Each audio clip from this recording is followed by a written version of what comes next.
तेलंगाना के वज़ीर आला रियोनथ रेड्डी ने बल्दियाती इंतखाबात की मुहिम के दौरान बीजेपी पर सख्त तनकीद करते हुए कहा है कि राम का नाम जपने वाले बीजेपी लीडर दरअसल दिन रात असद अल्दीन ओवैसी का नाम जपते हैं। उन्होंने तंजिया अंदाज में कहा कि बीजेपी ओवैसी को एक हुआ बनाकर पेश करती है ताकि अवाम में खौफ पैदा करके सियासी फ़ायदा हासिल किया जा सके, जो कि उनकी ज़हनी पसमानदगी की अलामत है। रियोनथ रेड्डी ने वाज़ेह किया कि MIM एक जमहूरी पार्टी है, लेकिन बीजेपी सिर्फ मजहबी मुनाफरत फैलाकर वोट हासिल करने की कोशिश कर रही है। उन्होंने अवाम से अपील की कि वो बीजेपी की इस तकसीम कारी की सियासत को समझें और तरक्की के नाम पर वोट दें ताकि रियासत में अमन व अमान बरकरार रहे। वज़ीर आला के बकौल बीजेपी के पास दुखाने के लिए कोई काम नहीं है, इसीलिए वो बार बार हैदराबाद और ओवैसी का जिक्र करके असल मसाइल से तवज्जो हटाना चाहती है।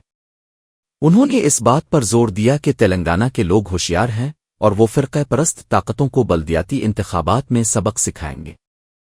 రాముడి పేరు చెప్తారు కానీ రోజు దండం పెట్టుకునేది అసదుద్దీన్ ఓవైసీకే. వీళ్ళ లైఫ్ లైన్ అంటారు కదా, వీళ్ళ లైఫ్ లైనే అసదుద్దీన్ ఓవైసీ.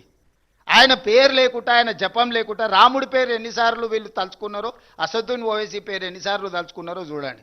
ప్రతిసారి అసదుద్దీన్ ఓవైసీని అల్లావుద్దీన్ అద్భుత దీపంగా మార్చుకొని ఓట్లు అడుగుతారు. మరి అన్ని మీ ప్రభుత్వాలే ఉన్నాయి కదా. అసదుద్దీన్ ఓవైసీ ఇంత దుర్మార్గుడు అయినప్పుడు మీరు ఎందుకు అతన్ని నియంత్రించలేకపోతున్నారు? ప్రజాస్వామ్యంలో ఏఐఎంఐఎం కూడా ఒక రాజకీయ పార్టీ ఎన్నికల్లో పోటీ చేస్తున్నారు. గెలిచిన దగ్గర వాళ్ళు గెలిచినారు, ఓడిన దగ్గర ఓడినరు. వాళ్ళు గుజరాత్లో పోటీ చేసిరు, ఉత్తరప్రదేశ్లో పోటీ చేసిరు, బీహార్లో పోటీ చేసిరు, మన వెస్ట్ బెంగాల్లో కూడా పోటీ చేసి 5 సీట్లు గెలిచారు. వాళ్ళు కూడా ఒక రాజకీయ సంస్థ, ఒక రాజకీయ పార్టీ. కానీ వాళ్ళని భూతంగా చూపించి ఇంకెంతకాలం మీరు ఓట్లు అడుగుతారు?